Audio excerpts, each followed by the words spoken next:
Happy birthday दिदी, जन्मदिनको लाखौँ लाख शुभकामना। तपाईँ मबाट धेरै टाढा भए पनि धेरै धेरै माया अनि मिठो सम्झना।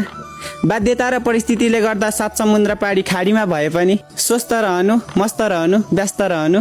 जन्मदिनको लाखौँ लाख शुभकामना मेरी प्यारी दिदी।